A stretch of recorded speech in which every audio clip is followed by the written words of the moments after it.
Second, repent. Jeremiah chapter 15, verse 16. Thus saith the Lord, stand in thy ways, and see, and ask for the old paths, where is a good way, and walk therein, and you shall find rest for your souls. But they said, we will not walk therein. Okay. Repentance gid ang gipangita sa Ginoo. Siya gid mismo ang nag-ingon ani. Siya gid ang nanawagan. Pag hinulsol ka mo sa inyong mga sala. Baga, ask for the old paths where is the good way. Balik sa maayong dalan and walk therein, and you shall find rest for your soul.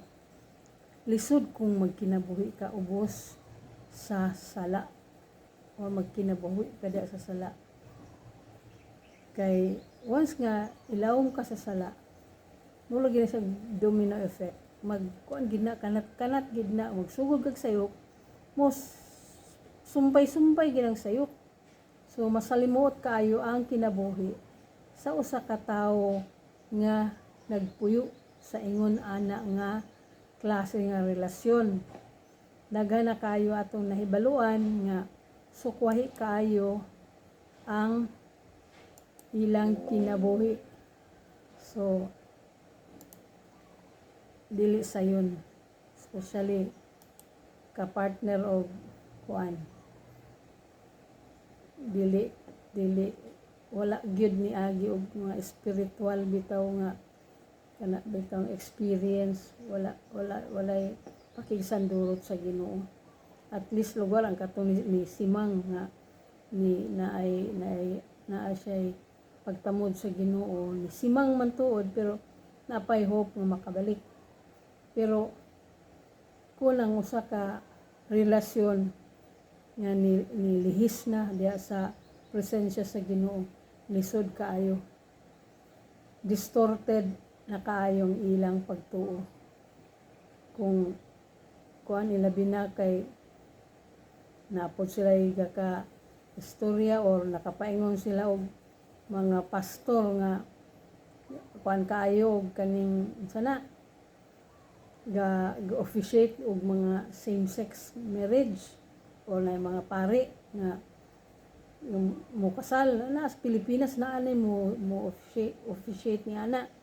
So kuan-kuanan lang sila, bulak-bulakan lang dahil og mga pulong, mo quote pa og bersikulo sa Bible. So ipaglaban gid to sila sa kaning mga gusto magpakasal nga mga same-sex. Kuan gyud kana bang ilag gitong kumbaga i-adore gito nila tungod kay talagsaon na baya, talagsara na insaktong kumuot nga mo muhimo ana mo officiate ni anak kay ang tinuod nga di man tuod parehas og mga pagtuo, pero ang tinuod gayud nga naay pagtuo sa Ginoo dili gyud mo sugal sa inani nga mga buluhaton oy. Naay gi problema sa mga inana. Ako nabasa sa una dito sa Baguio, pastor nag-officiate siya same-sex marriage. Kuan gid siya, gibash gid siya. So napunto diri sa habto dapat dinis Mindanao man to. Same-sex marriage gyapon, babae sa babae ang kasal. So kana bang imong gilig-on na hinuon ang sayop mo pagtuo nga kana bang pwede ra di ay. So kining mga kasarian nga mga confused kaayo, vulnerable kaayo ni sila sa mga inaana. Gamay lang kuan, gamay lang talo-talo, awa na mo tuon na ni sila, ipaglaban gid na nila tungod kay nakita nila nga mas nidawat kato kanila. Ang saon taman gayud kay ang pulong sa Ginoo di man nimo kana ika-compromise. So wa gitay mahimo. Mutindog kita diya sa pagtulunan sa Ginoo o dili kita magpadala sa mga lingla niining uban nga mga naga-officiate og same-sex marriage kay questionable kayo ang mga pagtuo na nila. Gamiton lang dahil nila ang ang pulong nga gugma or love nga naa sa Bible. Kay the greatest of all is love. Na human ginang pangitao na ning kaning uban nga naa sa lahi nga pagtuo nga kana bang lahi ang ilang definition ni ana kay okay ra og sayop na kuan kaayo siya kanang risgo kaayo spiritually ang gihimo na kuan gyud kayo kana bang sa nakahibalo na sa pulong sa Ginoo perti gyud ka kuan kaayo bikil gyud kayo una-unaon munang kuan gyud kayo walay rest ang una-una kay likod sa iyang una-una bisan pa to mo ingon ka tong pastor nga utro pong confused kung maingon nga tungod sa gugma munang mo officiate siya at the back of his mind or at the back of her mind nga gipangkasal tungod kay ang uban ana nakahibalo sila nga kabalo sila sa kamatuoran at the back of her mind kabalo siya nga dili ka tumao munang wala gyapoy rest sa pag kasal sila diya na famous nga na personalidad no gikan pa sa seminaryo nagpakasal gayud siya nasa pareho gyapon niya kasarian so lisod kayo musangyaw ka pagkatapos inanay mo kinabuhi unsay kredibilidad so sa maragod sa katong bitin nga miilad kang adanog iba sa iba man ang na ilad sa bitin mo tong kana bang mga maayo kaayog pamulong kana bang nalinla gayud mo katong si iba nakakaon sa prutas nga gidili mo tong didto nagsugod ang fall ang pagkaputol sa ang separation sa tao sa Ginoo tungod niya tong yung disobedience katong nalinglas siya sa bitin so lahi man karon kay ang nag-officiate kuan man kanang kuan man high regard man ni noon more man siya og mas labaw pas Ginoo kay ingon man ang Ginoo nga ayaw pero siya mas labaw pa sa Ginoo kay iyang kaslon so unsa may tugbang ni ana okay so nasakit pag-ayo ang Ginoo ni ana nasakit pag-ayo tungod kay iyang creation ang tao siya naghimo sa tao giumol ka na niya sama sa iyang panagway and yet giusab sa tao ang iyang original design moingon dayon nga inana naman na siya sa pagkatao niya inana naman dili katuhuan kana kay sa pagkatao sa bata wala na siya nagpili nga mainana siya tinuon na ay mga rason nganong na inana siya kung ang bata niagi og trauma unsa nga mga bad experience wala ma-address didto ang angay sulbaron didto ang angay ihatag sa Ginoo iampo kung dili na siya matugyan sa Ginoo mo ka na siya nga mapaingon siya sa sayop nga pagtuo masayop nga kanang makaadto siya sayop nga mga company masayop siya mga piliun nga mga tao that is why mahimo na siyang confused tungod kay ang nagtambag kaniya dili mao ang gitambag kalibutan hun na kaayo ang pagtambag kaniya so wala dili mao gayud kay makita na ko no nay ako nang basahan kasagaran gyud sa nga niabot ang ilang mga inana nganong na inana sila na ay reason behind dili gid originally inana nga na inana sila kay pagas mo sila sa bata pa pili nalgo sila nga may nana sila dili na ay reason behind nga wala sa sulti silang ginikanan nga mo na kung isulti man late na nanay nahitabo nga dako kaayo nga kabakuan sa lang pagkatao, ulahi na kay nga masulbad tungod kay siya nga dako na pangidaron, siya rin naghimo-himo, ulahi na kay niya gi sulti. Mag self-medication, di man na mahimo kay tinanglan gina siya dapat masulti aron matabangan og ampo, makaduol og kanibang therapy mo something like na daghan na approach nga mahimo kung nahibalan pa lang. That is why kuan gid siya kana bang angay gid siya masagda mabalaan. So ang may ginikanan dapat gyud unta naa gyud permanente nga makatagad unsa ang mga pangitabo or unsa ang nahitabo sa ilang mga anak, dili kay ulahin na muna nanay consequence. So daghan kaayo struggle kung ang imong relasyon gawas sa unsa gyud ang insakto. Do bisan man gani sa insakto gyud nga relasyon by laki, grabe pa man gani. Samot na ang dili or dili normal tungod kay maka partner ka o bilmo ko. Tama sa makita or bay trabaho. Tama sa bilmo ko dyan, bilmo ko niyan, paliti ko ana, paliti ko adto. Unin taon pila ra madakita. So ang bandiya makapamaligyan ang sabo para lang mapalit ang gusto. Gamay rag sweldo, pero kulba man kay mga tirada, kulba man kay mga social man kaayo, di man mo palit og dili di altamar. So bilmo ko kaayo, luoy kayo ang nagpalit kay hangos-hangos in taon. Ang resulta na nalumos sa utang. Asa nga utang katong madunggan halang utang diya tamang sa ginawa panahon na sting bayad wala na muna lisod kayo.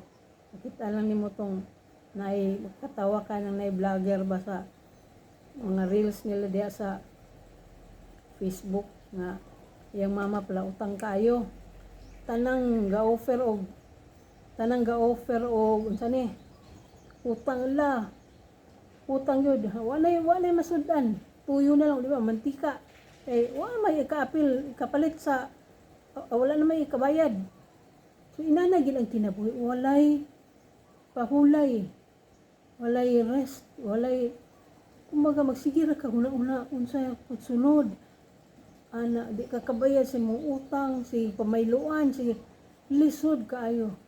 Kinanglan mangita kwarta, kay guwa kay kwarta, biyaan ka masad. Talag saray inana nga relasyon. May gawas nga sapian kayo. Milyonaryo kay sa bilmo ko di alaw, takilid ka lang hatag. Na igo ka lang man in taon pud nga hand to mouth. Mo gina may tabo. So dubli gid imong effort. Kay moingon man din awayon ka man din sa imong partner. Dili normal nga kahimtang kana. Tungod kay ang usa mga mo ka man nga di kabiyaan kay nihit baya ang inana nga relasyon. Talag sa makitaan. So, mga muho kagayon. Inaana mo nang ingon ang Ginoo sa dugay panahon pa lang, ingon siya nga, kana bang pag subay ka mo sa karaan ug maayo nga pamaagi, maayong dalan tungod kay aron makabaton ka mo sa kalinaw ug pahulay. Tinuod man kung ikaw aduna ana ikaw sa straight o maayong dalan, huwag kay agay hunaon. Makautang man tuod ka pero dili out of pressure. Nalay kuwang lugar pero dili bitaw ka ingon nga makuan ka kay naman kay partner. Tabangan ka man pero tama lang demand. Huwag ikatabang, hadlaon ka pa dayon nga biyaan ka. So panadiha to the point nga magtago ka na lang kay makitaan ka unya. So dili gyud healthy. Ang Ginoo nakakitaan na that is why unsa balik kamo sa karaan og maayo nga dalan aron kamo makabaton sa pahulay. Kay nakita niya nga ang tao walay pahulay. Grabe nga struggle ka na. So dili sayon magkinabuhi kung ikaw halayo diya sa Ginoo.